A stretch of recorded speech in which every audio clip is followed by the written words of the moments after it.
Hello, welcome to another tutorial video. This one's going to be on last minute revision items for the language exam. It's the one paper. But before I just go into that, I just want to show you where all the resources are. So I've made them featured playlists.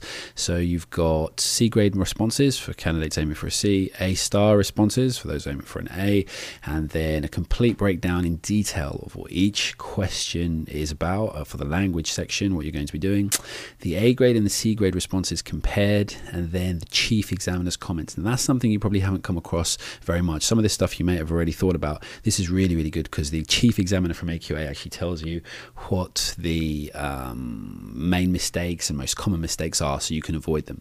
And then we've got inform, explain, argue, and persuade, the section B, all the questions for that, detailed examples, etc., etc., etc., and A star responses as well for you to look at. So if you just use the playlist for this, you're going to hopefully do well.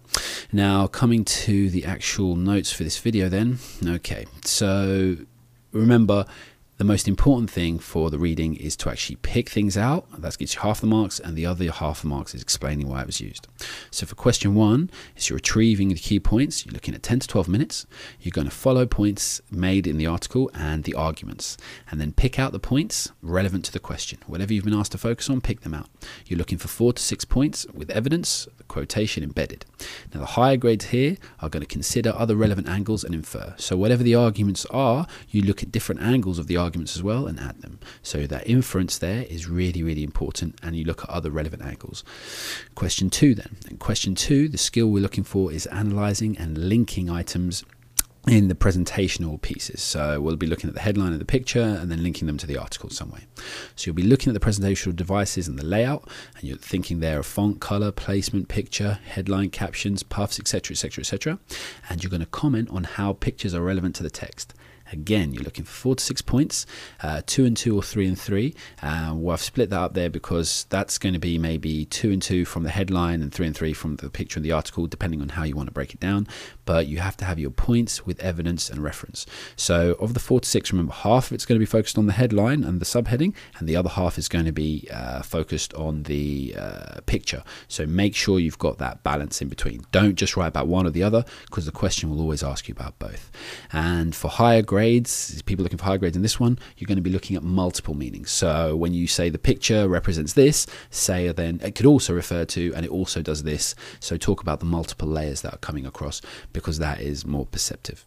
So question 3 then. Now we've got to try and understand what's implied. This is the inference question, pure inference. So you need to get under what they say to find out what they mean. Basically, you've probably heard the phrase before, read between the lines. So you need to tell us what's going on, even though it might seem sometimes obvious to you, but you've got to link that to whatever you're being asked about. If it's the feelings or the emotions or the drama, etc., etc., you've got to show why it's dramatic. Explain what you pick up on, so things like moods, the feelings, the intention, etc., and discuss where the reader's focus is being directed to. So there might be something repeated, or something might change in tone or essence, and that's going to be what you focus on, and you say, yes, I understand that the writer has done this, that, or the other. Do not say how you feel. Okay, so if you think just something's good or something's powerful, that's not what you're being asked to explain. You're being asked to actually explain what is going on in terms of being implied. So please don't make that mistake. And with the higher grade for this one then, you're looking for depth and perception in any of your points. So if you say it shows, this clearly shows that the strain and the fear that they're under, worrying about not being able to get back to base, you can also add to the fact that you say and also we'll be playing on his mind the fact that they've got limited supplies even when they got back there. You just emphasize more and more. That would be something for feelings or the mood of the main character. So you always add maybe a secondary point or a tertiary point to develop your points and show a lot more perception in anything you're doing. Now this question is the hardest one, question 4. This is, you're going to spend the most time in it, 20 to 24 minutes, and you're going to compare language use.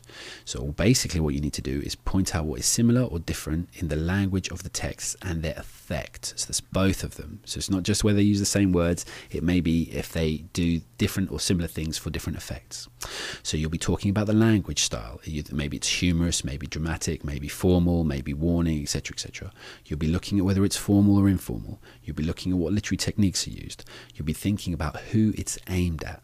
and you want to get 3 points for each source. So when you're comparing them both, you'll pick out 3 from source 1, for example, and then 3 from source 2, and you'll be looking to play them off each other. And you'll be looking at the use as well of facts and opinions. So all of that together, if you just focused on remembering those things, the style, the formality, the techniques, you can add specific words to that as well, who it's aimed at, and the use of facts and opinions, that's going to be more than enough for your 3 paragraphs. But just make sure you're comparing them. Now you answer this one like an essay. Okay, so what you need to be able to do is give yourself a really brief introduction just to set yourself up, where you sum up your whole points, and then with the conclusion you can just say, just sum up again why they're powerful. But what you want to be able to do is try and lay it out in a way that cross-references. Now the higher grade ones are going to compare in the same paragraph or in the following paragraph. So for example, paragraph 1 might be a comparison of language style, paragraph 2 might be a comparison of literary techniques, paragraph 3 might be a list of facts and opinions, so A, B, A, B, A, B. The other way to do it is write 6 paragraphs. Paragraph 1 is all about, say, language in A, and then paragraph 2 is all about language in B. Paragraph 3 would be all about literary techniques in A, and paragraph 4 would be all about literary techniques in B. This is what I've referred to before as the tennising technique, moving back between one and the other. This is better and more complex and gets you higher grades than doing it the other way, just talking all about poem A and then just talking all about poem B in the second half of your essay. So make sure you set yourself up paragraph about source 1, and you do a PE, and then you mention similarity or difference to source B, and then you give a PE, and then you do it the other way around. So paragraph 2, sorry, not do it the other way around, you just repeat that all the way through. Paragraph 2, talk about source A, PE, similar and difference, source B, PE. So that's the basics of all of those. Remember to look over the timings for each and stick to them. Even if you think you could write 20 minutes worth for this question, it's not worth it, because it's better you spend the time here, because that's worth 16 marks, whereas all the rest are worth 8.